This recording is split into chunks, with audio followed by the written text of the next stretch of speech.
Right. Mm. Hello, everyone. Good evening. Mid drink, so sorry. And welcome back to another episode of Paranormal Gateway ParaTalk. If you don't already know, my name is Teresa Kraft, and I am joined by my co host, Scott Wise. I'm the founder of Paranormal Truth Seekers, and Scott is the founder of Ghostly Gateway Paranormal Investigations. So tonight we are actually joined by a very special guest. Her name is Tui Snider. If you don't know who Tui is, she is an author and a speaker. She does a lot of very interesting research. Definitely research that with what Scott and I do, it piques our interest. Very intriguing.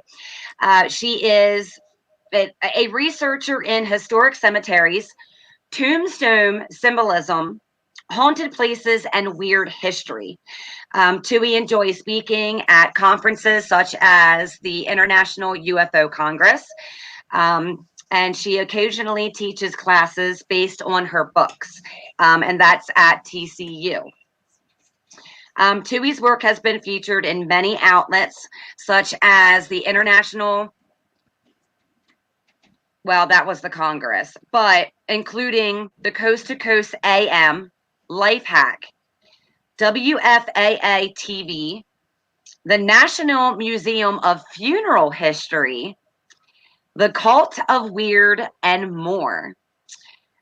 Tui also has a weekly streaming on YouTube as well, and her show is called Tombstone Tuesdays. So we gladly invite all of our viewers to go check her out some Tuesday. I don't think you will be disappointed. You can find all of Tui's books on Amazon, and you can also get a free cemetery symbols book on her website, which is tuisnider.com.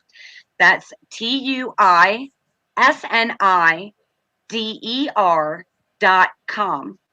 Her website features over 700 articles, and her YouTube channel has dozens of videos. So, like we said, go ahead and check it out, guys. All right. I'm going to tell you how I first met her. Actually, last year, since they had a paranormal conference, they had it online. And Tui had a video of her walking through the cemetery and talking about different symbols. It was very interesting. And after that, I just went on our website, looked her up, and here she is tonight. So, welcome Tui Snider to the show.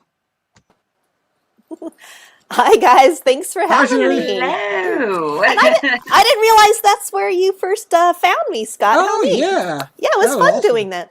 Well, Yeah. thanks. I like doing in-person tours through historic cemeteries, but it's also fun doing them online. And that's kind of what got me into doing more videos, I think, was that conference I think that you saw me at.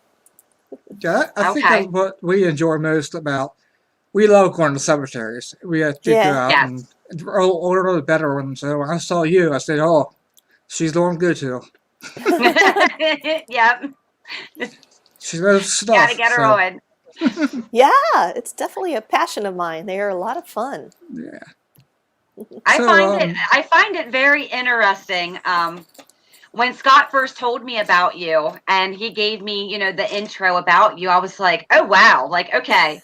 I don't even know this woman yet and I like her. Like, yeah. Thank you.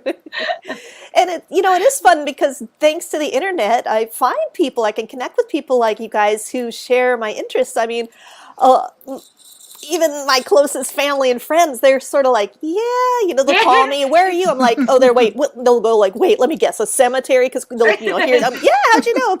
And they still think it's a little bit odd. So I've really been able to connect through the internet with some people who really get why I'm Right. doing it. I'm not, I don't know, it's not macabre necessarily Yeah. or creepy. Right.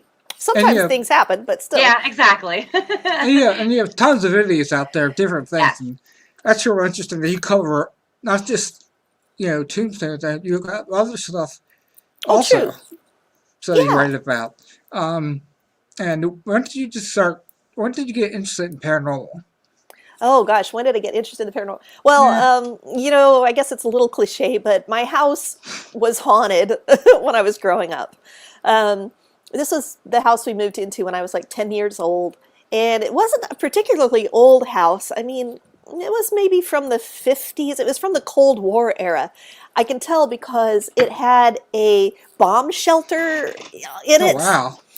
But the funny thing is the bomb shelter actually had a cat door on it. Like, how is that supposed to work? So my dad used that as his shop. Oh, So my. that was just, so there were some funky things about this house, and it had the downstairs was kind of an apartment, like they call a mother-in-law apartment. It had a separate kitchen, which, when my sister went to college, she then lived there. But there were some things, there were times when I was alone in that house, and the first time it happened was like in the nice sunny afternoon. I think everyone had left the house. I'm there alone, and I hear the sound of someone jumping up and down on the bed downstairs in that room. And I was terrified. I tell my parents when they get home, they check all over, nothing, no signs too. It really annoyed me that the bed did not look like anybody had been jumping up on down on it. But, it was a very distinct sound. And I'm like, wow. So then I kind of forget about it. And every few months this would happen. And it would only happen when I was home alone. And it would happen at night. It was just, I had a lot of really scary. So I finally, after, I don't know, and I realized that my family just didn't quite believe me. They thought, oh, you and your big imagination. I mean, I'm not denying that I had and have a good imagination, but this is not the same thing. So, and I'm also the youngest by quite a stretch. Like my siblings are 10 and 7 years older than me. So, I mean, even at the age of 10, I was like, oh, I know how this looks. They're just thinking I'm the little kid. I'm somehow doing this for attention. I am not. And in those days, you couldn't get on the internet. All right. So I ended up, yeah, I know, way back then. And I had to go. You're telling our age. Yes, I'm dating myself here. I had to go to the library. And I went to the library and I looked in the kids section. I couldn't find anything. And finally, I kind of I found this really great librarian. She was so nice. She didn't talk down to me. And to this day, I mean, I love librarians. And she took me over to the adult section, to like the parapsychology section and the ghost section. And I just started reading up a story about all that stuff. And I think I really credit those weird experiences that I had as a kid to getting me interested, trying to figure out what was happening to me, because I was going to prove it. I never did. And like to this day, the more experiences I have, the less I feel I know what really is at the root of it. But I do feel a lot of gratitude that I had those experiences growing up, because if I hadn't, I would probably think that the world just fits in neat boxes and everything makes sense. I mean, from an early age, I realized, not everything, I love science and all that, but not everything we experience. There's something extra going on in this world that we don't have our hands on. We don't understand. That's hard stuff you don't understand. I mean, today it's more, people are working into it now. You can talk about it more. I was sort of like, I'm not even going to mention this to people. I'm just going to quietly read and read and read growing up and just observe. Yeah. And then knock on the door with the light go. What's that? Straight jacket. Well, I have to say, one time I did go down there to confront whatever it was that was jumping on my bed, and it just cracks me up because I put like a Afghan over my shoulders, and I grabbed a pool cue, and I had the cat in the other hand. Oh, God. And I go running down there, and I'm like, I kicked the door. It wasn't totally closed. I kick it open, and as soon as I did, it was silent. And I kind of throw the cat on the bed because I think, I'd read that animals can sense. But my cat was just so pissed off at me. Oh, he was not a very cuddly cat. And I had knew by that time. I knew I was feeling around to see if I could feel cold spots. I was trying to, but I really it was just it was too much. But yeah, so I've got to say, I did have one friend in my teenage years who came over. We were doing homework, and she actually heard it, which that meant so much to me that finally another living human heard that weird noise. It wasn't just me. It gave you validation. Mm-hmm, yep. Mm-hmm. Yeah. Oh, that phone. Oh, this is creepy too. Another thing that would sometimes happen in the house, and I think this creeped me out more than the bouncing on the bed thing, because that's like in one room, and it would go on for 10 or 20 minutes and it'd end. But the other thing that happened was weird. I don't know if remember landlines? Yes. Oh, yeah. And you could The rotary. yeah, you could. Oh, we had an old rotary in our basement. But upstairs, anyway, if you dialed 9 and then your phone number and then 9 and hung up, your phone would ring. And then you would hear this very distinct series of tones and beeps. Yeah. And so when my friends and I were playing house or just playing some game, we wanted to pretend the phone was, so we would do that and be in character. Hello, this is Bob. And you could call each other. It was just something you would do for fun. I was home alone. I think you can see where this is going. And it's at night. The phone rings, and so I pick it up, and it's that sound. And I'm like, because that means somebody's in the house with you. Right. I'm in the house. Oh, that time I was terrified. Yeah. So I don't know. Oh, and another time someone called me up. This was probably just a prank, but it was a man's voice, and he's like, "Hello, little girl." And I'm like, I go, "Hello," and he goes, "Hello, little girl." I'm like, and he goes, "Are you home Wrong alone?" number. He goes, "Well, this is stupid of me," but he goes, "Are you home alone?" I go, "Yeah," without thinking. It just came out, and he goes, "Good." And he hangs up. Obviously, I lived, but that scared me. Right. Oh, you should have done star 69. Yeah. I didn't think of it. I did not think of it. I didn't even know about it at that time. I was pretty young when that happened. I was like 11 or something. I just was like, what? Leave me scared Kids like nowadays will never understand. Yeah. that happened to you were younger. Did that kind of inhibit you from getting to it earlier? Hunting? Did you get right into ghost hunting, or did you wait a while to? Oh, to start ghost hunting? Yeah. I didn't do official ghost hunting. I mean, I had a friend growing up who she and I would read every book we could about anything, like UFOs and yoga and seeing, we would try and see our auras and, anything. We tried anything and everything. And we were kind of a club of 2. So that was our thing. But we didn't really do anything too official, although we had a really interesting, I got a Ouija board I can tell you about experience if you want to hear it. Sure. Okay, so I'll tell you, this was interesting. So I had a Ouija board. My sister had it. It had just sort of been floating around our house for a while. And I know people have a lot of strong feelings about Ouija boards. Yeah. Well, we were, and we were totally being, it was the type of thing we'd break out for, slumber parties. We were totally being just very sloppy about it. We weren't doing anything like spiritual hygiene or being careful. We didn't know. Well, I took it on a Girl Scout camping trip that we were gone for like a week. It was a really great camping trip. And we were all sleeping in one little area together. And our campfire leader was in another room. And her name was like, I guess I could say the Hackbarth was her name. Mrs. Hackbarth is how we knew her. Or Miss Hackbarth. Yeah, Miss Hackbarth. You had to get it straight. She wasn't Mrs. That's all we knew about her. She was fairly new, but she was pretty strict. She could be fun, whatever. But she got sick of hearing all the giggling. At about 3 a.m, she comes in. She goes, "You girls, you got to go to sleep. What are you doing?" And they're like, "Oh, we're using the Ouija board." And she's like, "Oh, how stupid is that?" And she leaves. So we decide to use it just one last time. And suddenly it really starts going. And it says, "Please ignore Madam of Skeptic. Her real name is Mrs. Smith." Well, we were like, that's really stupid, Mrs. Smith. I mean, what a fakey name, what a common name. We didn't think anything about it. And we did get tired after that. We fell asleep. So the next morning, we're, eating cereal or something, and she's like, "So, girls, did you hear anything interesting on that little Ouija board of yours?" And we're like, "Oh, it was so stupid. After you left, it told us your real name was Mrs. Smith." And she goes, and just was like, "What did you say?" And we're like, "It said your real name." She goes, "Where's that board?" She takes it from us. And we were like, "What did we say? We didn't think it was true." Well, a long story short, we found out that she had moved from another state, and it was like, this big, she had was in the middle, embroiled in a really contentious divorce. And so she had wanted to leave the state and everything, leave everything behind her. We found this through some of the girls' moms. Like because we kind of tried to sleuth it out later. What is going on?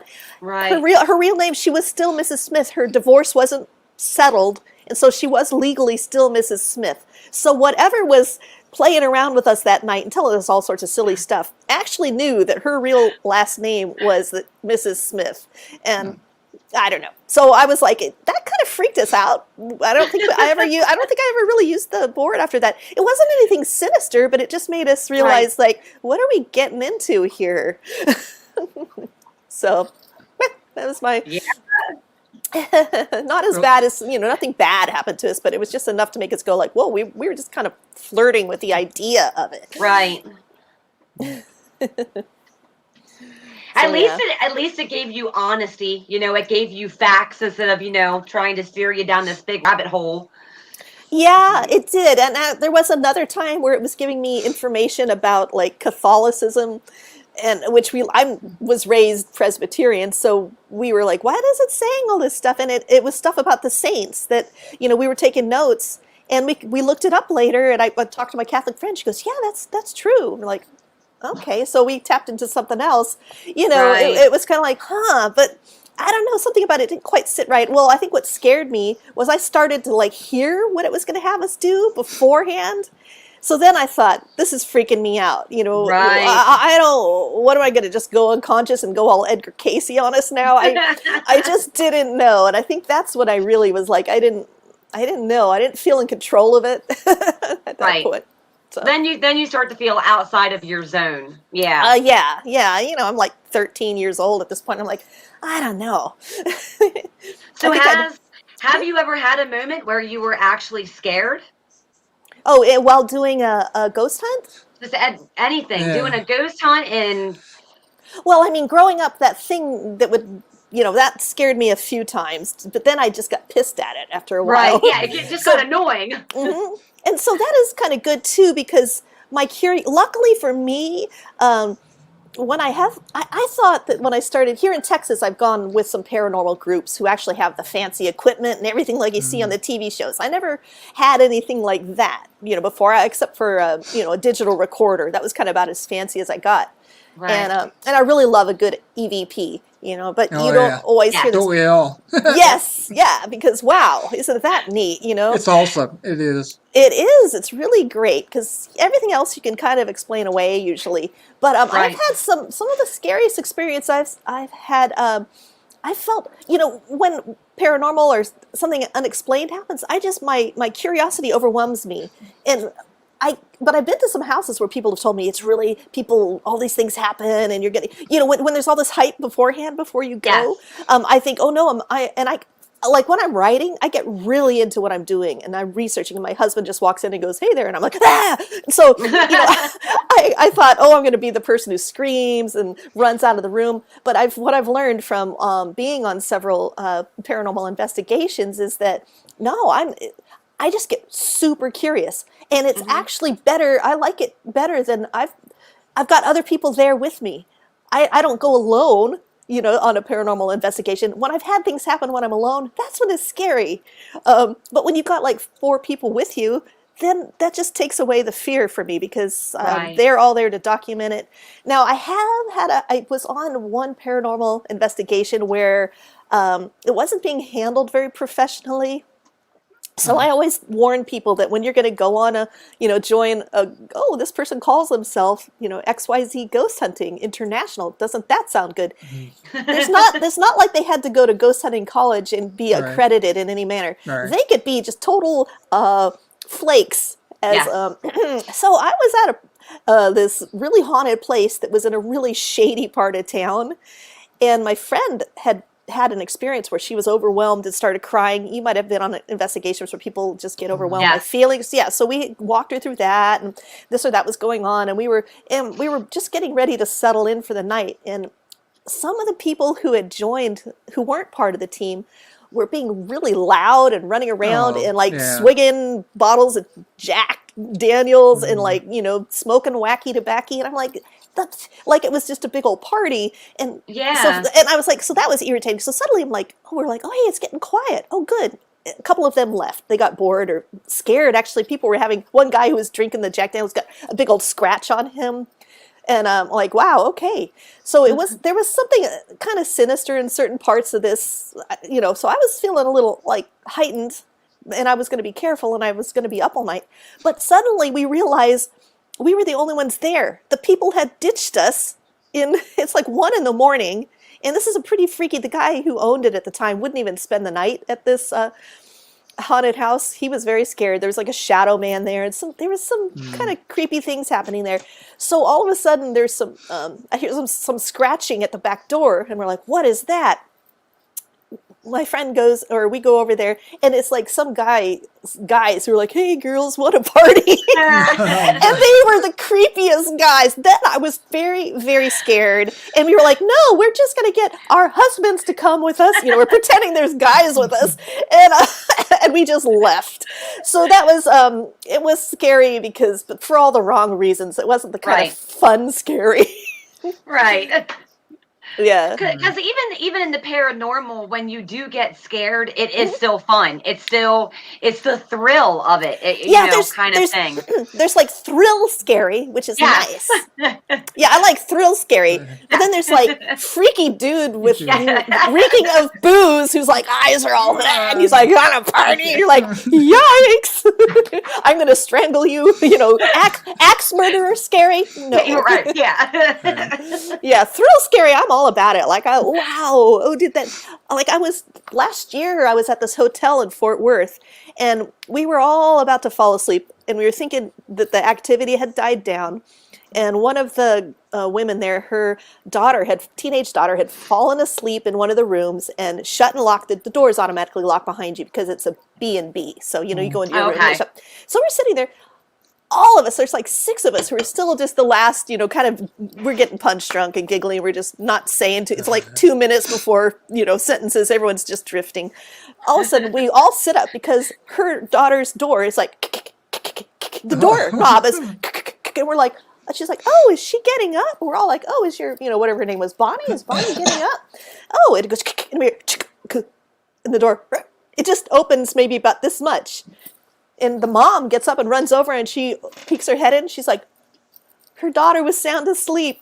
Oh, wow. We're like, oh man, why didn't we film that? Oh man, we were all like, dang. But that was neat.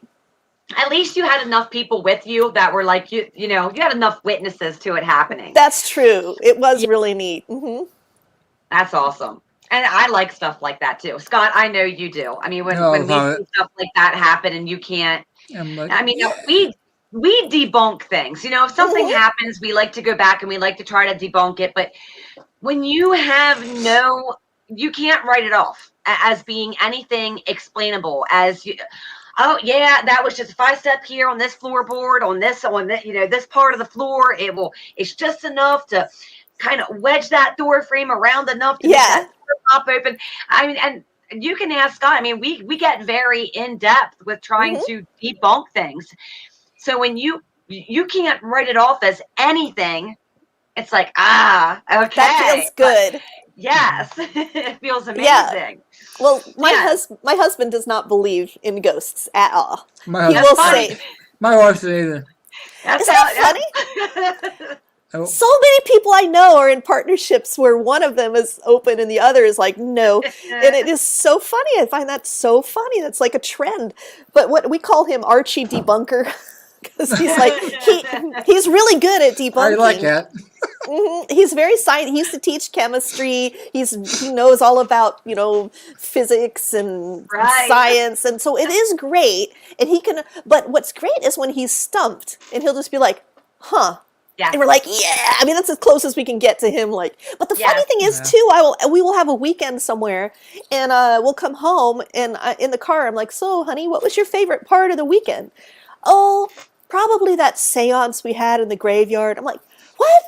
So, I mean, he's so funny. On the one hand, he's just totally like, we'll be going to a ghost hunt, and he's like, I know how many ghosts we're going to see. And I'm like, what? And he goes, zero, because they don't exist. And I'm like, har. But then on the way home, he's like, oh, that was fun. So, But he's the type. So what got me was, of course, 10 minutes earlier, he had gone to sleep before this door opened. I'm like, oh, he's never there when it happens. When it happens, yeah. I don't know if he cancels it out or what. I mean, I think sometimes they do. I mean, my husband is the same exact way. That is hilarious. Huge skeptic. He does not believe, but he is the first person who will, if we capture something on video or audio, and I'm like, hey, will you watch this, or will you listen to this, or will you look at this picture? Mhm. I mean, he's on it. Like, he's right there to investigate it. And just like your husband, he will, hey, if he has no explanation for it, he's like, I don't know. But he's still not willing to be like, oh, yes. Yeah, he never gets Yeah. excited about it. Like I got this orb, like it's glowing white, and it just zips out. I was at a haunted train depot in Hugo, Oklahoma, where they have a lot of circus people come through. And there was this one door, and I just kept looking at it.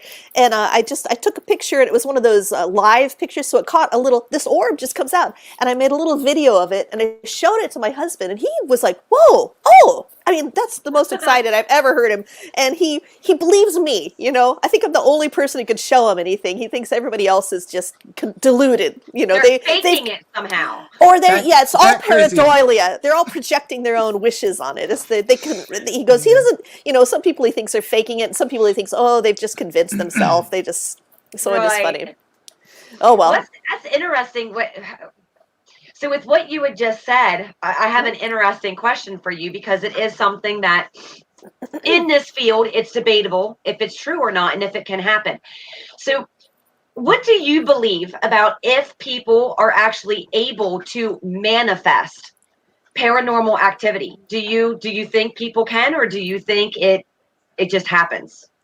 Okay, so long story short, yes, I think people can.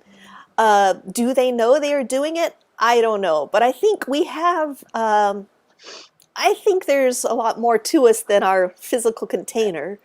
And I Right. think there are things we are affecting that we don't realize it.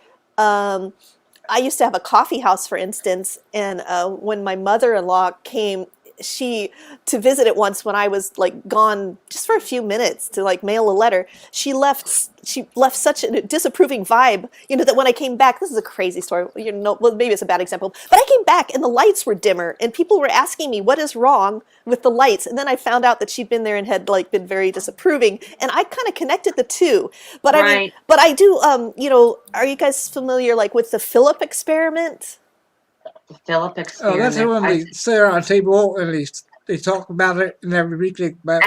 They create a Yeah. ghost, like they make That's up a crazy whole. ghost. He Yeah. doesn't even exist. They make up a big Right. old fakey. They made sure he's just a total fake character, Yeah. and then they meet every Thursday or something, and they do this. Every day, and they, at the same time, every week, same. yeah, a group of parents. Yeah, I wish it seems like very. I mean, you think there would be more. This was in the '70s, so you think there would be more experiments. I've heard of another one they did in like Australia, and I kind of forget how well it went, but I think the Philip one was really well documented. But my point is that I think that we maybe unconsciously create phenomena.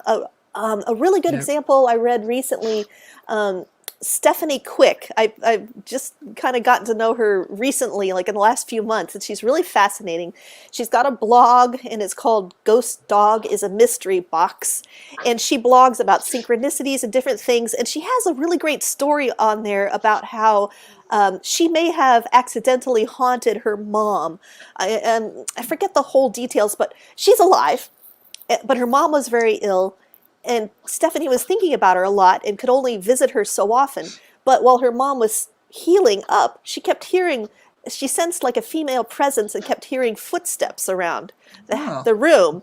And it felt very caring. And so Stephanie was wondering if on some level she was somehow haunting her mom. So I think there's so much more to it. It's not, I don't think it's just Right. as simple as, Uncle Joe dies and then he haunts his house. Right. I mean, I think that could be one layer to the cake. Right. Absolutely. But I think there's all these other layers, like, this one place I went to over in Mineral Wells, Haunted Hill House. Yes. The night before I went there, I had the weirdest dream vision thing where I woke up but my room was darker than dark. Like I could see nothing, feel nothing. It's really hard even to this. It frustrates me because I'm a writer and I could hardly describe what I experienced. But I experienced the feeling I got was like I was a trapped entity. I couldn't leave this house. I wrote about it. My friend has a book coming out about it, and I think I do a better job because I had time to write it out. But it was really the weirdest. I was so scared. I finally managed to just get out of my bed. It wasn't sleep paralysis, but Right. it was this weird, like I was awake, but I had this sense of clamminess whenever I've had like a night sweat almost, and also just this feeling of being really trapped. Like it gave me a real empathy for someone who might not realize they're dead, or there's like all this space around them. It was just, I'm doing a poor job describing it, but it was really weird. So what got me was when we arrived there, the person who owned the house said, okay, I'm going to tell you about the house, about the history, and then I'm going to show you around. But I want to ask, did the house contact anyone in the last couple days? Because it often does. And I'm like, I knew it had contacted me, but I really wasn't ready to talk about it. I just was like, whoa. But yeah, and it was weird to me. So I think there's so many layers to this. I don't think we could just pin it down. That's kind of what I mean by the more I study all this, the less I feel that this is definitely that. Right. And, of course, people always say that poltergeist activity is more heightened when there's a teenager in the house. And we all know how, a lot of angst can be created. I think just general situations where there's a lot of, it doesn't necessarily have to be angst, but when you think about places that are really haunted, a lot of times they have a lot of emotion. Like when I go around, there's always a lot of haunted ballrooms. So I think there's something to do with like music, and when you get a group of people all feeling the same thing, like theaters, if you're watching a sad, tragedy like La Boheme or Miss Saigon or, Phantom of the Opera, there's like you got 400 people in a room crying at the same, feeling sad and feeling happy. And I think somehow that can create, a energetic like stain on the imprint. And there's another layer to our cake. So I don't know, I guess. And then I sometimes wonder if that thing jumping on the bed was like some aspect of me, like my higher self, or me in the future, just trying to make sure I woke up as a little girl and didn't like just fall asleep, because it would happen when I look back at it, I would start to forget about it. And thankfully it happened enough that I really started to pay attention to weird things. So I really don't know. And here you are now. Yeah. Yeah, that's right. That's right. Yes. Oh, well, I know I'm talking you guys' ear off. Okay. Do you want, Scott, do you want to ask her about the whole pen and paper thing? Oh, About being her favorite tool? Oh, yeah. Well, we talked about before, our favorite tool is the recorder. And we used to do pen and paper too, but you said that's one of your favorite tools to use. Yes, I do. Well, I say that kind of because I wonder if I have a copy of it. I'm really big on the importance of writing down your things that happen to you right after they happen. And I have, I don't know if I have it in my thing here. I even made this is my graveyard journal. I made a journal for people to keep track of cemeteries they go to, but I have another one that's like for ghost hunters. And I think it's really important for ghost hunters to, sure, it's exciting. You go on this ghost hunt and it's really late and you're trashed and you just want to go home. But I think just a few notes along the way, write things down, and then you can compare later, because things blur as you go on and you can't remember, which one was that? And so I think when you keep notes, that's when you start to that's when you can really learn from this.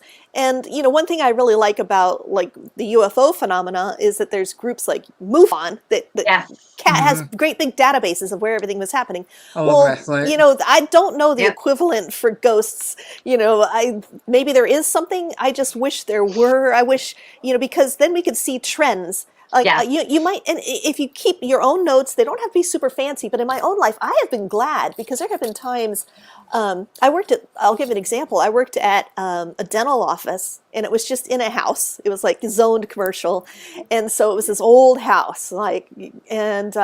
We started, all of us in the dental office started hearing our names. You'd just be sitting there, and you just hear like Tui. It sounded like a man's voice, Tui. You'd be like, and my friend and I were working late. We had like 2 hours, once a month we had to work late and do some stuff. And so my friend Cindy and I are there late. And I'm hearing like, Tui. And it's a man's voice, but I still get up and I go into the room and I open the door where she is working. And I'm like, Cindy, she goes, did you just call me? And I'm like, no. And I'm like, actually, I heard a man's voice. And she goes, I did too. I'm like, why did you think it was me? I'm like, we're trying to make sense of it. So we were totally freaked out. We're just getting done. We're like getting done in like an hour. We're just like, let's just get out of here. And it's all we could talk about. We drove home together. It's all we could talk about. And then a couple months later, I forget, we hadn't really, I don't know, we were there again or something. And I just mentioned to her, wow, wasn't that weird how we were hearing our voice, a man's voice saying our name? And she's like, huh, what? And she had completely forgotten it. To the point where I thought, did I just dream this? I was really confused. So I went home and I looked back in my little notebook and I realized, nope, I actually, that happened to me. Okay, good. Because, she had me I'm not going doubting crazy. myself. Yeah. So, or if I am, at least I wrote it down. But I think that people should, because you also, when you look back on your notes, you find surprising things. You're like, every time Bob comes with us, we get a EVP, or every time, really good EVPs, or every time so-and-so's with us, we tend to, this type of thing happens. Or, or like you might notice certain times of day that things happen in certain locations, when you go back. I just think it's important to keep a little bit of notes. So that's why I say pen and paper are my favorite tool, because I think sometimes even you don't think anything happened, but you look back on the notes you wrote and you realize, oh man, more happened there than I realized. And so that's definitely what I think. I do a lot of research, so I'm constantly writing things down. So people are like, of course you're a writer, you write things down. I'm like, it's not just, I think everybody should, because we could really, if we could cross our notes. And then you have proof. You can be like, had that happen here too. I can definitely get that, because now we have audio recorders on us and going all the time. Yeah, I know, which is great. A great deal of us is, we rely on that audio recorder. Yeah. So if something happens, we will note it in the the recorder. And we all do that. That's something we all practice. We'll mark it, like, mark that this is what happened, this is what time it is, kind of like thing.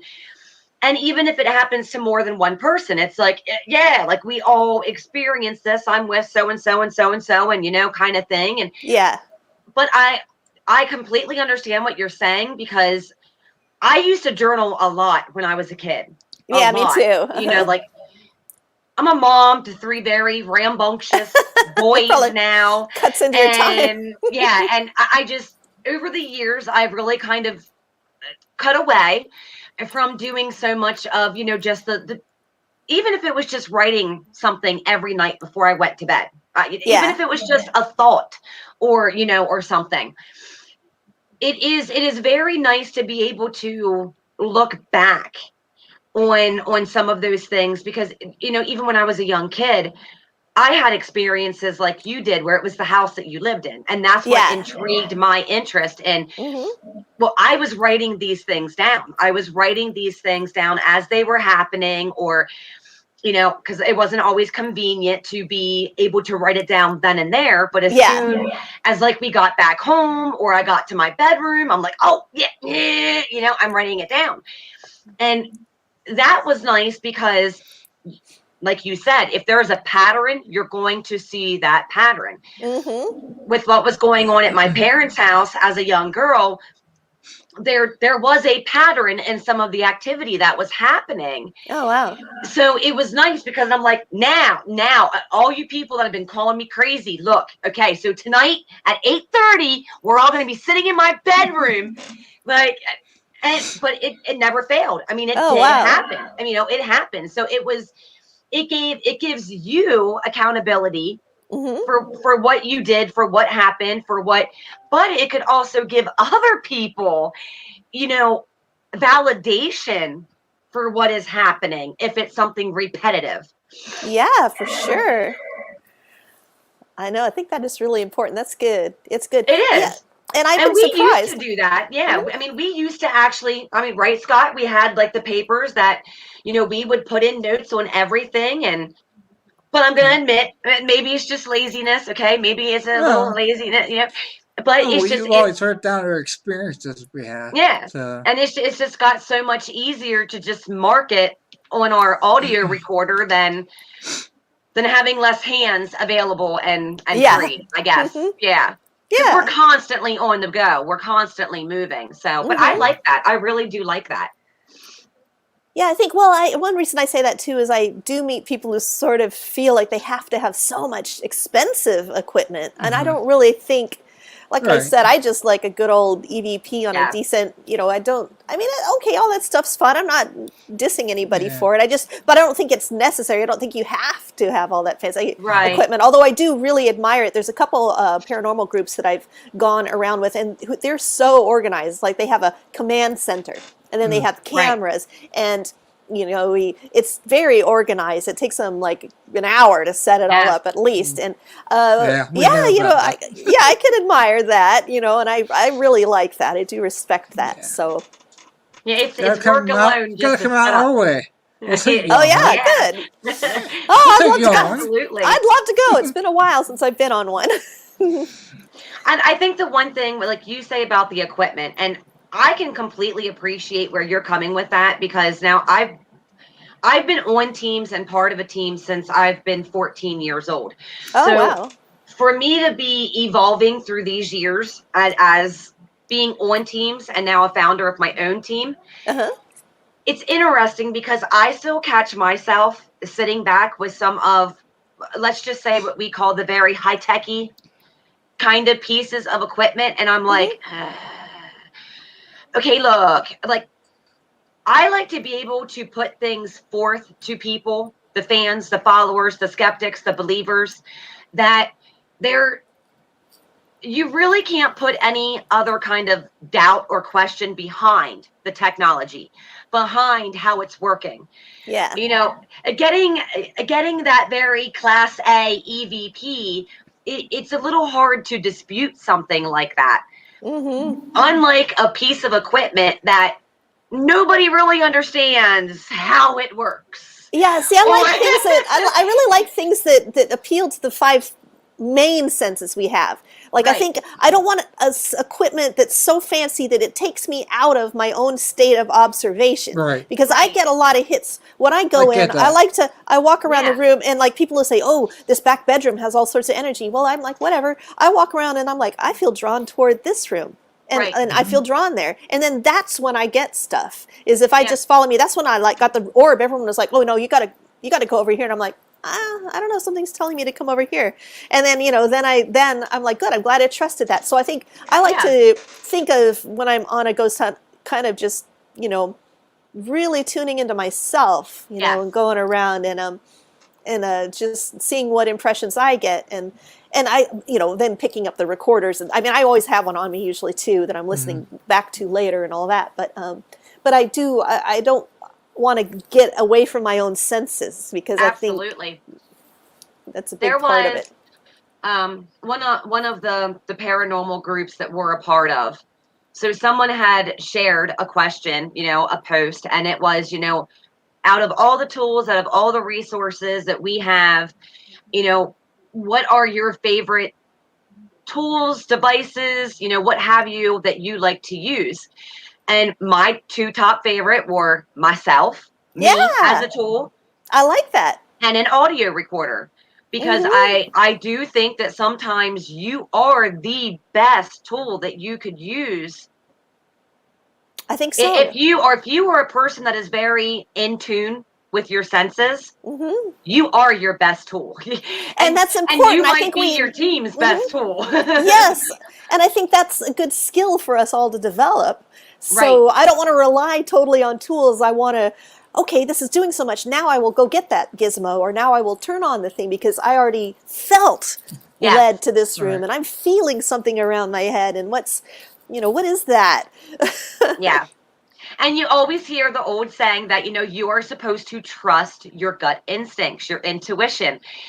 So, if we want to keep it kind of old school here, you're supposed to be following your intuition anyways. So, it should be your best tool. I get people who laugh at me about certain things like that, and it's like, hey, you can laugh at me all you want. Like, it's okay. I'll take it. Yeah. I think they're missing out. I think a lot of the fun, I think that's part of that thrill scare too, is when I felt drawn to this room. I felt creeped out here, or I felt sad here, or Right. or I just felt something here. It doesn't even Right. have to. I can't always name it, but just say what you feel. Don't try to. I try not to put too many labels on it. Like I'm not someone who just goes in. I might say it feels yucky in here. I mean, there's emotions you can feel, but Right. I'm not real quick to go, this is a demon, you know. I'm like, Scott, like it's not the first word to come out of my mouth. I'm like, I might get a yucky vibe there, or I Yeah. might get a good vibe, or I might get a sad vibe, but you know, I just try to. We are all about trying to stay away from the term demon as much as possible. It's Good. overrated. It's used too much. It It's is. it's insane. Yes. Mhm. You might be in a room where there is a lot of negative energy. Oh, for sure. You may be in a room where there's somebody in there with you and he was or she was just a grumpy person in Yes. life. Yeah. Yeah, and just Being dead doesn't improve them. exactly. And we get Exactly. we get them pretty often. I mean, they curse We at us do. and everything, but No, they're the Yeah. ones I guess who are. I just figure are the ones who haven't moved on. I mean, if they're going to be stuck around and be cranky, then you know those people. I don't know. Right. Right. Yeah. But it seems like it. I mean, hey, at least they make for some awesome entertainment sometimes with their Yeah. cranky and Right. crabbiness. So. yeah. Yeah. You're like, Although- did that spirit seriously just tell us to F off? I know they can be Yeah, so they like did. cranky. Although I have to say, my favorite type of ghost is the one where it's like the person who owned the shop, who's passed away, and just can't let go. But they still want to be there, like someone who Yeah. loved that theater, or they loved that, you know, the home, like the. There's a B&B where near where I live, where there's a pink lady who used to be the lady of the house, and she doesn't seem mean or anything. She just seems like she's still the hostess. You know, I mean, she might startle you because people actually see her. Right. But she's not like holding an axe. She's just more like, hello, you know, is everything okay? That's kind of like a Sarah Winchester, the Winchester house. Oh House, yeah, you know? I have not been there. A lot of Yeah. people Oh, claim yeah. that I'd she love is to. definitely still there. I'm telling you, Scott, it's coming. We are getting out there, man. We are doing it. Everyone I know who's gone has said it's really great. It's an amazing Yeah, quite the time. experience. Yeah. Heck yeah, we would definitely like to get there sometime.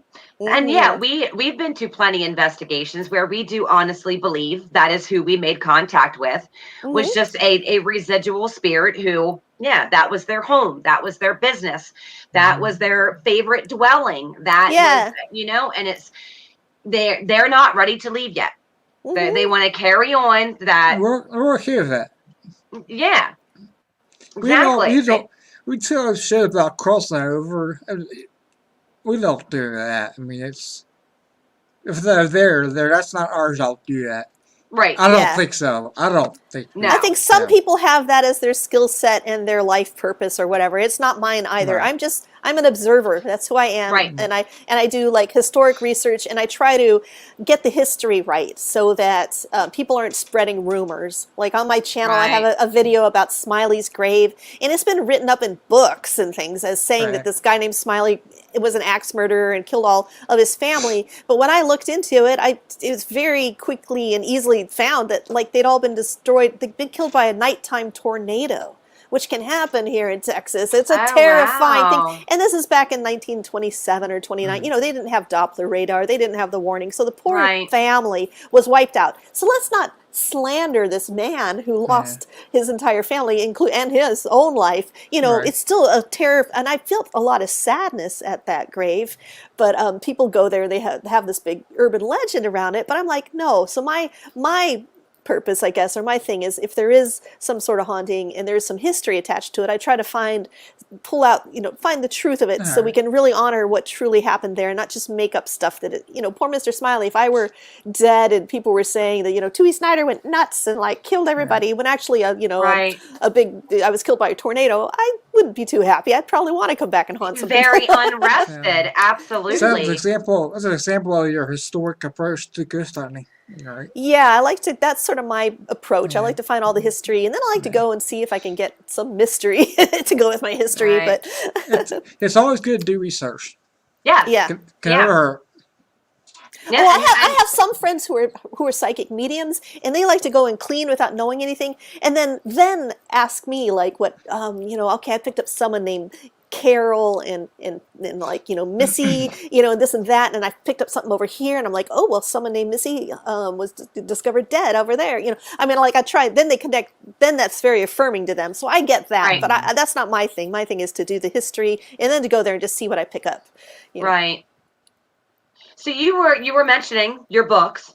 Oh, yes. Would you like to kind of tell us a little bit more about some of your books and what they're Sure. about? And So I write books, so some of them, and I have people watching this channel might like a couple they might like I have one called Paranormal Texas, and it's a travel guide, but it's to places that you can actually go where they have haunted history. And so I've got Okay. pictures of the places, and then I've done the the research on it, and I tell my own experiences.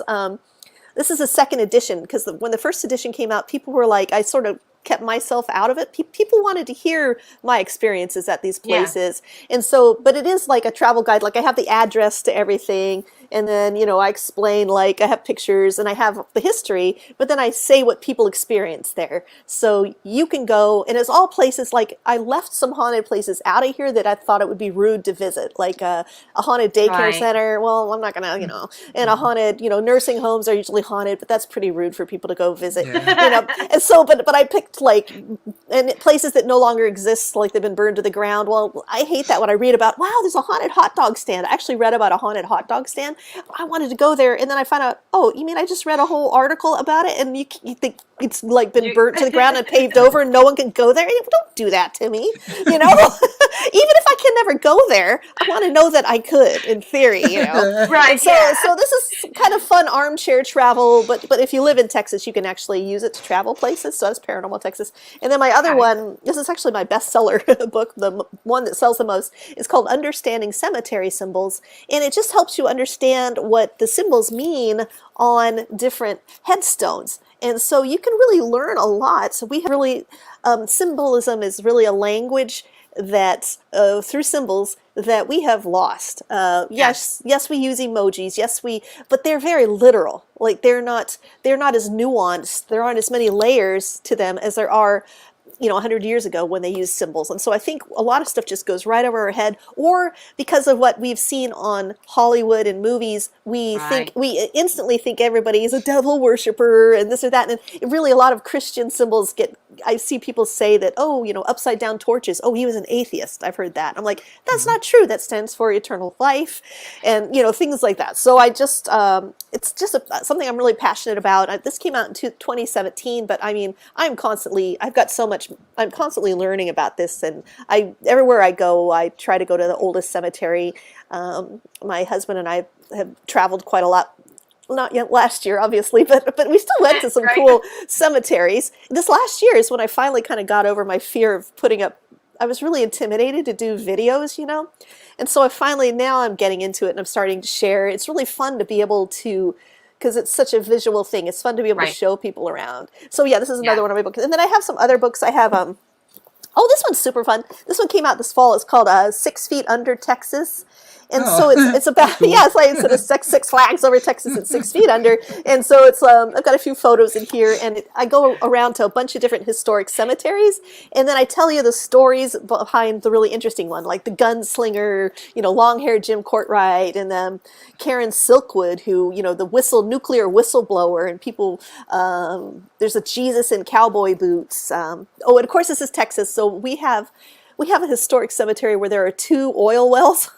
It's called the world's richest cemetery because so I have a little, this is a travel guide, so you can go visit all these, but they are interesting. There's cemeteries like girl who the Amber Alert is based on. Right.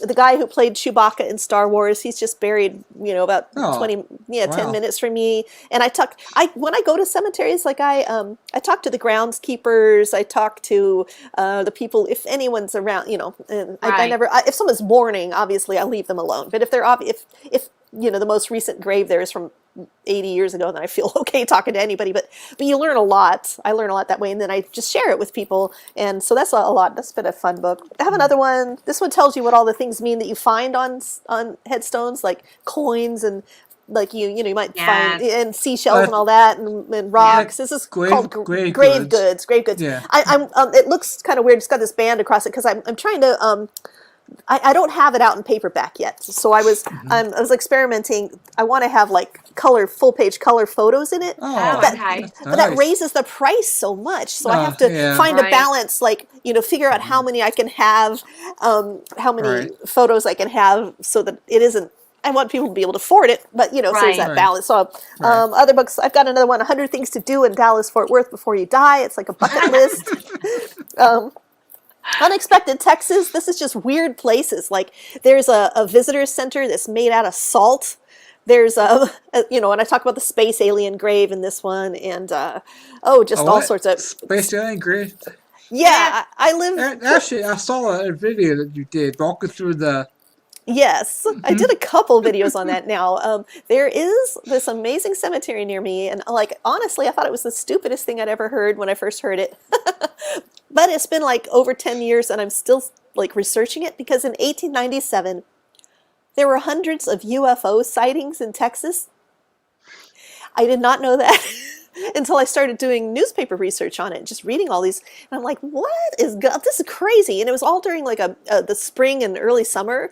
And so I'm working on a book about that. That's where I spoke at the International UFO Congress about it. But there was actually one of them crashed in Aurora, supposedly, and there's a historical marker that talks about the little body being found and how they buried it. And yeah, if people want to go to my website, my YouTube channel, they can actually see there's a little headstone that's got like a cigar-shaped craft with little holes on it. Now that's been stolen, so luckily I got photos of it before that was stolen. But oh my goodness, it's just the craziest tale, and I'm like, what? So yeah, that's why I joke that I used to write fiction, but then I moved to Texas because we have got crazy tales down here. Like I've got one in here about a one-legged tightrope walker, like a story in the 6 Feet Under. Like how it's crazy enough to be a tightrope walker, but he was a one-legged tightrope walker, and he fell to his death, and he's buried in a headstone just says rope walker. Well, I did a bunch of sleuthing, and I think I found out his name because how many one-legged tightrope walkers can there be? And so by correlating when he fell and what this or that, I actually figured out what his name was and stuff. So that was fun. Just lots of crazy tales. That's just one of them. One of the many. I like history that's true, but really like, what? How did that out there? Yes, that's my idea. That's the fun kind of history to me. Absolutely. Yeah. It sounds like you need to kind of travel from state to state and research each state and the weird history and come out with books for like every state. I got you. That'd be fun. Will buy a book from every state. Yeah, I know. I'm still working on my way through Texas, but I also had planned to work my way up the East Coast and go to a lot of the older. I'll come up and say hi. Yeah, we'll think on ghost hunt. Yes, and Larry will be like, I know how many ghosts we're going to see. And then he'll be like, oh, that was so fun. Right, yeah. Now, most of our people from like our team are still on the East Coast. They are still back in Pennsylvania. So Scott and I actually do a lot of traveling back to the East Coast. Oh, okay. So, a lot of history there. It will be interesting to actually get our crew kind of out here and now our neck of the woods, sure, and show them around like our area. But yeah, I need to come up and write a travel guide of haunted places for your area because I'd love that. We got travel in April. We're going back. We're going up north. We're going up to New York. Oh, nice. Oh, to the Hinsdale House. Okay. I have heard of that recently. Maybe I heard about it on your channel. Yeah. Oh, you may have, because we did do an interview with a team that was actually just up there, their first time there kind of thing. Oh, okay. So sounded like a cool place. It really is. It's now I've been there before. My guys have not been there yet, so I've kind of Oh, got like the upper hand on them in this one. uh-huh. You know, I know what to expect. I know what to expect from the house, and like you were talking about how locations kind of tend to call on to you before Yeah. you actually come. The Hinsdale house is notorious for that. Oh, really? Oh, So okay. I'm waiting to see if any of my guys have any Oh, like yeah. dreams or just even what they may think may be a daydream. You know, they're awake. You're wide awake, but Yes. something kind of That is comes to something you. I have learned to pay attention to that I really discounted for the longest time because I'll tell you this really quick because you just reminded me. I always just, oh, well, that was a daydream, right? But I rented this house, this big house, and the very first time I went there, it was with about four or five of us were renting it. And so we all pulled up together and we got out and I glanced up at the upper story. And as I did, I had a daydream about this older lady with little round glasses and shoulder-length kind of frizzy, grayish hair, wearing like the white nightie, just looking out at us. And I just thought, well, that's a funny little daydream. And I actually like waved at her. Well, long story short, we all started having encounters with her. And this one person, they woke up and she was standing at the end of their bed and they described her. And I'm like, oh my God, that's who I saw. But so she was and then I met someone, I was working in town and someone said, oh, where are you living now? And I told them where, and they said, oh, have you met the goat lady yet? We had named her that ourselves. And I'm like, wow. What did she look like? Oh, little glasses, yada, yada. I'm like, what? So like my daydream, I'm like, oh my gosh. So now I give more credence. Oh, I know. She was funny. I would hear her laughing, but it would be it'd be like, ha, ha, ha, ha, ha. It'd be like, and I was renting with like four guys in this house. It was like, and a girlfriend wasn't over. I'm in my room like, who is laughing upstairs? And, the best part. Oh, this is a crazy story. Do we have time? I can make it fast. Yeah, we're playtime. Okay. Oh, yeah. Okay. All right. This is really crazy. I had my wisdom teeth pulled, and so I was totally out of it.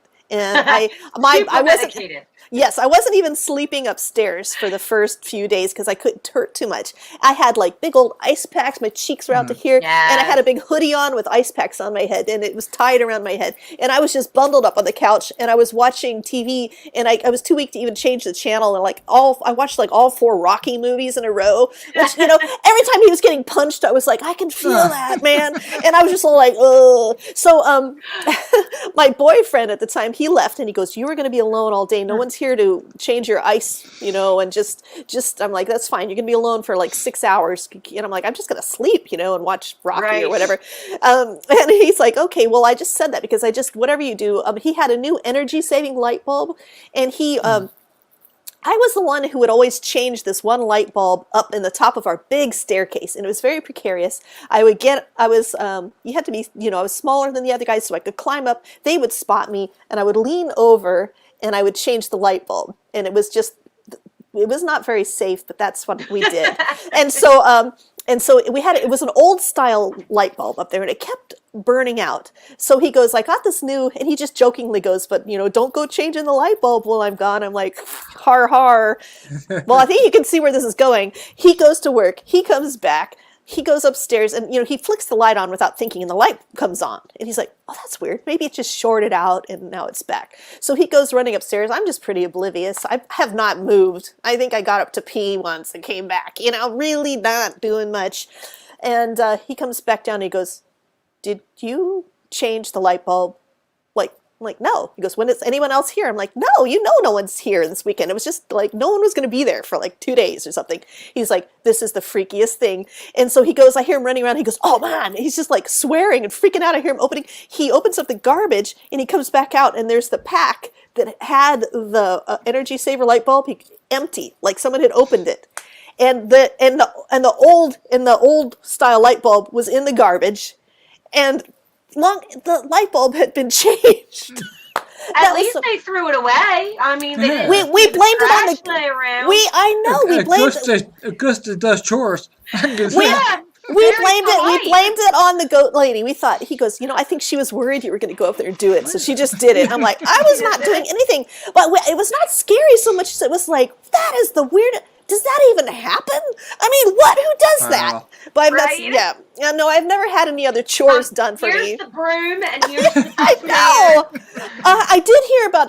When I was investigating Paranormal Texas, I did come across there's this old opera house that's been turned into apartments, and there was someone who said that they would like set their do dishes, but when they got home, they thinking that they're going to put them away, but letting them dry, like air dry, and then when they get home, the dishes would be put away. So I was like, man, I like that ghost. Yeah. I could use that. Just like Absolutely. does not happen in my house. No, it don't happen in my house. No, we did an investigation. Well, I did a long time ago, years ago, 10 plus years ago, where it was their dishwasher. They could fill their dishwasher with dishes. Go down, watch a movie, leave the house, whatever. And the dishwasher would turn on by itself. Wow. Now, and we actually did get to encounter that. It was a pretty neat experience. So yeah, I had the lady of the house. I had her like loaded up. Now, of course, because they're expecting us to come, the house is neat and tidy and clean. Yeah. And I'm like, I want to see this. I want to see if it works.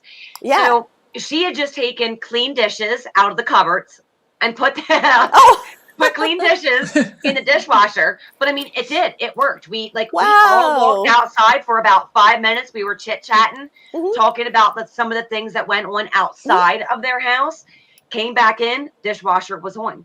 Oh, that's funny. And I'm like, okay, like how do you explain something like that? Like a couple more experiences. Come to think of it, with house cleaning-ish ghosts. That's weird. I never thought of this as such a trend. Well, this one, okay, the house I rented an apartment in a house before I moved down to Texas, and I had something happen there. Every time I would do any house cleaning, I would be rewarded with a dime. It was like, I just felt like the lady of the house was like, oh, that's good job, honey. Like I would vacuum. I got to the point where I'm like, okay, I would vacuum really. The first time it happened, I thought, oh, well, whatever. So like I vacuumed the rug, and it was the type of rug where you could leave little marks in it, and I looked all around, I put the thing away, and I come back in, and sure enough, there'd be a dime in the middle of the rug. And I dust, and then there'd be a dime on the mantle. I'm like, and so one time I actually was joking with a friend, and they were like, do you only get dimes? I'm like, yeah, it's too bad I never get any, I don't know, like a peso or like a pound. Give me a $5 bill, man. I got a tuppence, like a British tuppence. I'm like, what the hell? But then the weirdest one was, that is so crazy. So the weirdest one was I had just cleaned the sink, and I'm bending down to put the Comet away, the cleanser, and I hear like tink. And I'm like, what? And on the little plug, in the sink, there's like a dime. I'm like, wow, that was fast. I said thank you every time, like thank you. Yeah. The dime's probably a big deal to her, whoever she was. So, but yeah, that was really weird. No, we had the this wasn't on an investigation or anything like that, but years ago I used to work at a hotel in Gettysburg. Oh wow, And Gettysburg. We had Charlie. Charlie was an asshole sometimes. Actually, most of the time. He would wait until you got done cleaning the mirror in what we called his room, because he was notorious to mess with that room then. And yeah, you'd go back in that room 5 minutes later, the sheets, the comforter is completely thrown off of, handprints all down the nice clean mirror that you just washed. Like, yeah, Charlie That's rude. He was a bit of a big butthead sometimes. Like, wow. And it was so funny because we got to the point where, and there were certain rooms where we knew which activity was happening and how to deal with that kind of like thing. But the longer you worked there, the more Charlie got used to you being there. Oh, you were okay. So yeah, but you had to yell at him. Like before you walked out of that room, you were like, Charlie, I'm done cleaning this room. I'm not coming back in to clean it. Like, let it alone. You had to yell at him. Wow. Which kind of made us think that either, okay, he was a jokester. You know what I mean? Wanted to be acknowledged. Or maybe it was, we know because of history that some of these ones who went and fought in that war were literally kids. Yeah, that's true. So may of it had actually literally been a child spirit who was like a Yeah, for sure. kind of thing. Yeah. So Wow. it's That's interesting interesting. because you kind of I'm sure we've experienced where you get to see both sides of like the Hmm. playing field with the afterlife, with anything paranormal. Yeah, I don't like know their motives. It's like, let's say Yeah, something scratches you. Maybe are they trying to hurt you, or are they just really trying to get your attention? I mean, is it right. always malicious? Yeah. I think you got to pay a lot more context, and there's a lot more to it. I mean, yeah, it's startling, of course, but that doesn't Absolutely. necessarily mean it's malicious. It's just like if someone's just really wanting some attention, and that's the only way maybe they've done all sorts of other things, and you were just didn't Right. notice. So that, Right. what can they do? Someone pulls your hair. Well, that's necessarily mean that Right. gets your attention. Right. It definitely gets your attention. Yeah. And Hmm. and like you said, if it's something they have already attempted to do, if they've attempted to make that kind of correlation with you, and you don't feel it, you haven't sensed it, well, now they're going to try a little bit harder. And unfortunately, maybe sometimes that a little bit harder, well, that's what's leaving a mark on you, that's what's leaving And a scratch on you. yeah, It and when you think about the places that are traditionally, considered more haunted, they're usually places where we have to be quiet, like libraries, Yeah. bookstores, cemeteries. They all get the stigma of, oh, these places are Yes. more haunted. No, maybe we're just more quiet there, and we're actually just the noisy places that we go to. The grocery store might be just as haunted, but are you going to be? I'm thinking about what I'm making for dinner. I am not Right. gonna. I feel sorry for the ghost who's lurking in the produce aisle. I'm like, yeah, whatever, and he's all like, gosh, no one pays attention to me. Right. Oh, the zucchini falls on the floor. Oh, big deal. I'm not gonna think poltergeist. Right. Yeah. You have to like, It's just smell ripe. yeah, Yeah. yeah, exactly. Yeah, I'm not, probably hurting their feelings. We've talked about this before, is how many things may honestly go on a daily basis in people's lives, and you Hmm. just, you know what I mean? Yeah. Yes. You don't think. And then we get the question asked a good bit of, okay, well, do things just happen at night? Hell no. No. Like, No, no. no. And Two in there's that. Yeah. It's They're not all the like, time. do ghosts have a curfew? I mean, give me a break. yeah, No. exactly. We do around here. Yeah. Or Well, like, it's funny. I mean, people, a lot of times, have you noticed, like when you're setting up equipment, it's really active before you got stuff going on. It's Yeah. not Yeah. like, they're just going to do it whenever. It's not like hey, wait till all your equipment's set up. Right. Yeah. Exactly. Yes, exactly. And in some circumstances, situations that I've been in, it's been way more active during the day versus at night, Yeah. or during what I like to refer to as certain peak hours during the day. Hmm. You know, I'm most glad to hear you people, say that. It's because that is a big pet peeve, like a paranormal pet peeve of mine, that it has to be 3 yeah, a.m. And I Right. think a lot of that comes from the ghost shows or something. yeah, I don't think it comes from, if you've grown up in a haunted house or had things happen growing up, or you've only seen movies about it and TV shows. That's why I don't yeah, actually watch a lot of movies about haunted houses, because I think they're so overblown. I think the yeah, real hauntings are so much more subtle. The things, it doesn't take much. Like if, this cat bed next to me or one of these books just went like that right now off the shelf, I'd be freaked out. It doesn't have to be this great special effect and like yes, the hands around my neck. I mean, it can take something very simple, can really freak you out. yes, absolutely.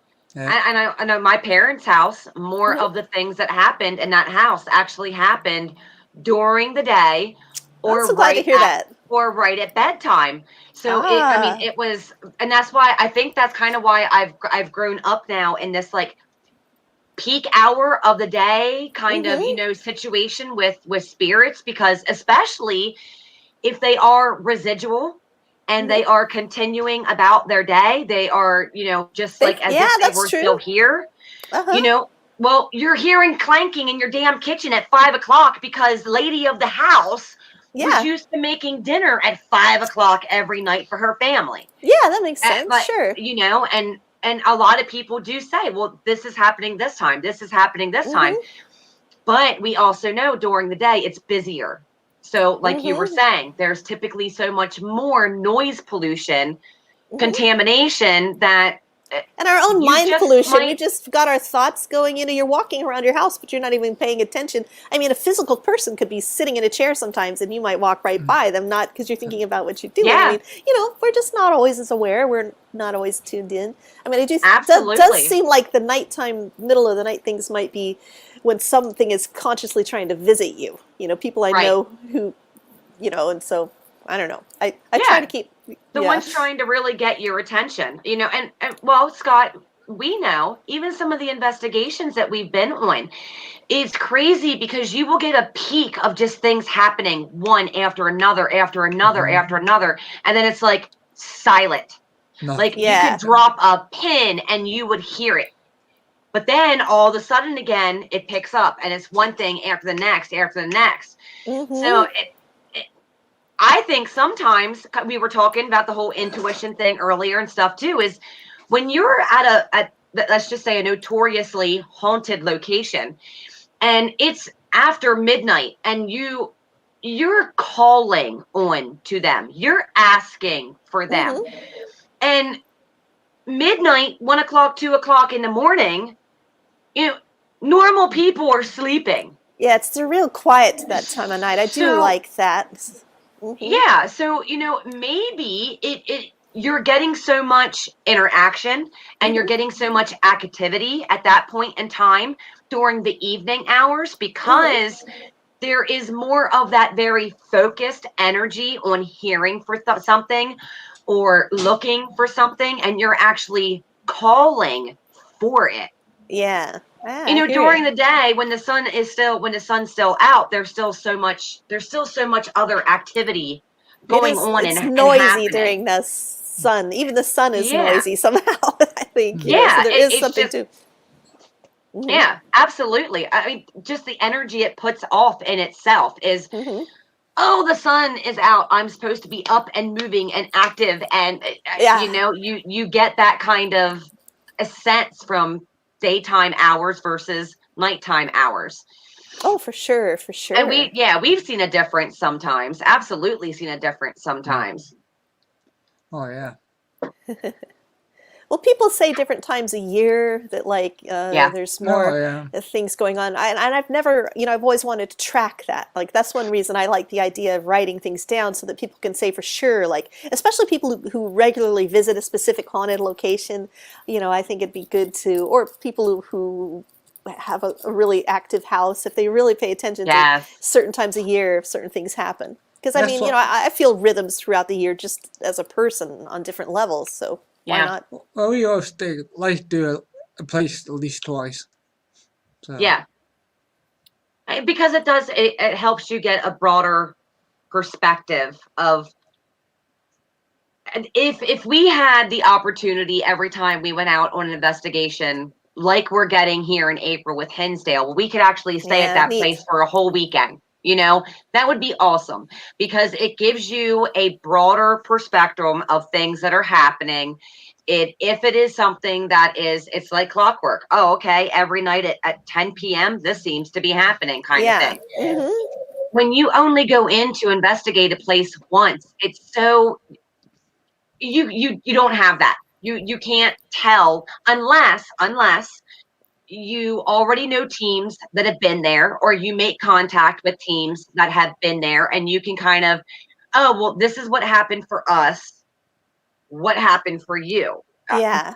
So but then we also have that theory of, well, we don't want to know too much going into a location either, because then we don't want our mind Exactly. Yeah. to make I things want to know happen, the history, you but know? I want to go and just, yeah, people will tell me, oh, everything happens in the piano room. And I'm like, I just want to make sure I'm not too polluted by other people's ideas and just right. walk in Yeah. there and be like, I don't want to walk in. I'm not feeling drawn to the piano room. I'm feeling like, I got to go over here. Yeah. I just really, it's a challenge to do that sometimes because people Especially when you're with they other get really people. and some people who even own them, like this one hotel I've been at, she's very like, there are 11 spirits here and their names are this and they live here. You know, I'm like, Oh, well, I don't wow. know. I was at 2 a.m. I smelled cigar smoke over here. Well, I don't know about that. I'm like, come on, lady.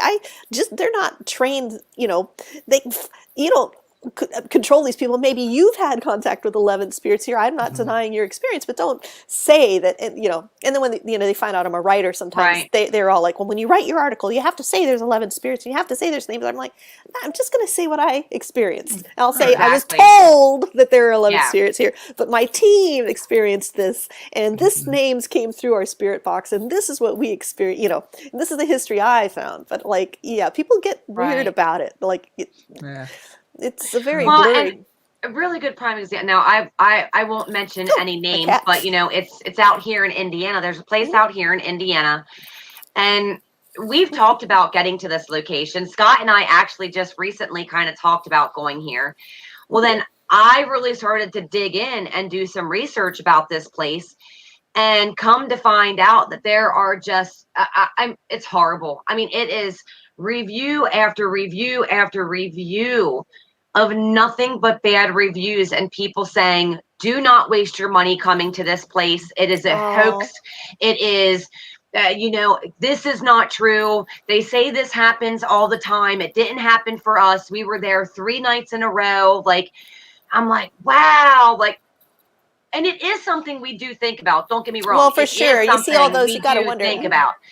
But when you can actually see it in the black and white of so many different people's reviews who have been there, it sucks. There is there's a real skill to reading reviews this day and age too. I think we've all had to become good at telling. You know, there's always that review that you see. Sometimes I go to a place because I read a 1-star review that made me so intrigued. Because you look at this person, they wrote a 1-star review. They hate the place. Everything about it sucks. But then when you go to their profile page and you see they only leave 1-star reviews, and this person's life is a 1-star life, and they just go through life hating everything. So there's kind of like this, thing where you have to, and I'm the type of person, like, if a lot of times I don't bother to leave a review if I feel 1 star about something. I don't have the time. Like, I just want to relive all the 5-star moments. So I leave 5-star reviews or nothing usually. But it is interesting. I mean, you kind of do have to use a lot of intuition with like figuring out reviews too. I mean, is this just someone who got all their friends on here and they're mad? Because one thing that makes me sad about the paranormal community is that sometimes there is like infighting. And when I go to these different paranormal conferences, my good friend Teal and I, she says, I'm Switzerland. I do not take sides. I don't care if someone's nice to me. I'm nice to them. And that's how I am too. But people will be pulling around, you don't want to talk to Billy, because they're a jerk. I'm like, what? And this other person, you don't want to talk to Janet because I'm like, sheesh, what are we in 7th grade again? I'm like, come on, people, let's all just get over it. There's time for that. No, so I just try to avoid that. But it is one of those things too that I keep an eye out for. That's a little vortex that you can get sucked in on. I'm like, absolutely, don't have time for that either. I want to enjoy my life and my friends and support other people and stay on the positive. I love visiting conventions. I want to get back again. Hopefully, I do miss them too. I bet there's some good ones up where you guys live. We've got some here. I mean, everything's been canceled, unfortunately. I mean, anything even close to us was all canceled last year. And most of what I've been hearing about recently for anything for 2021, they're still projecting it just being like a virtual thing. Yeah. Because no one knows. And I understand. I get it. You surely don't want to plan for something that's out in May or June, but then depending on what code you're in or what level you're on in that state and in that county, well, now you can't even have that many people together within the same room. And so I think again, unfortunately this year, a lot of places are just projecting to do the whole, the virtual thing versus the in-person stuff. We've all gotten better at using Zoom and StreamYard though, so I like that. I still suck at Zoom. I don't know why, but I still suck. It's not as easy as StreamYard. StreamYard's better. I'm going to have my parents, I'm going to have my family do StreamYard next. Yeah, have people go in the studio, have 10 people, and talk back and forth. Yeah. Right. Yeah. So Yeah, which is very nice. Mm-hmm. Well, now my cat's finally settling down. I think she's out of camera, but that's good. yeah, my Yeah, I was dog gonna was say my dog was I out can't on see the her. sofa. Oh, She's tired. yeah. No, we typically don't have a show where one of our kids or a dog or a cat decides to make an appearance. So, Yeah. Yeah, yeah, that's just part of it. We've all gotten used to it. We all like our. exactly. Mhm. Well, go ahead, lay down. She's almost Well, laying down on me. Scott, do you have any other questions? It's going on 10:30 right now. Oh wow, yeah, we talked a Um, I lot. think there I you mean, go, but maybe we we'll can have you have her back back again. for a Oh, second. yeah. I was gonna say, yeah, maybe we can have Definitely. her back again and talk more about her books and stuff like that. Because I would actually like to hear more about what got you into the whole UFO thing and hear about more of that side Oh, of sure. the paranormal. So we'll definitely have to have you back sometime. I'd love it. Thanks, It goes guys. by quick. It goes by so Yeah. quick when you. Hey, thanks for You're- coming. That was awesome. Yes, good time. absolutely. It does zip by, doesn't it? It It really does. does. Absolutely does. Well, we all have partners who aren't into it, which I think is hilarious. I don't know why I'm noticing that as a trend. I just think it is so funny.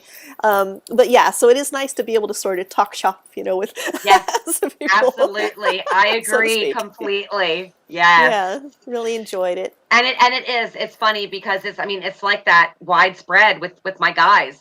Like none of their spouses are they don't investigate with us. They're just like, you're doing what? All right, bye. Like Nice. Yeah, Have fun. yeah, it's funny. Yeah, but Larry Absolutely. comes. Yeah, so that's kind of neat. But yeah, Anyway. Right. Treats my ghost hunting wifey. Yeah, I'm the ghost hunting wife to everyone. Yeah. that's great. Yeah, it's great. It's one big happy family. It really is. It really is. So, and it's nice when you can, we've been together for years now. So, we've got that connection. And then to meet other people where it's like, oh, you're in the same boat as us. Okay. Like you're my kind of people. Yeah. It's nice. So yes, it was absolutely wonderful to meet you, Tui, and thank you for coming on our show. We really do appreciate it. Well, thank you for having me. Absolutely. Thank you. We will keep in touch. And Tui's on my Facebook now as a friend too, so we're gonna harass her a little bit more about getting her to come back. That sounds great. And all right. We thank everyone that was with us tonight. We hope you all have a wonderful weekend, and we will see you back next Friday. Bye, everyone. Good night, everyone. Thank you. Happy Halloween.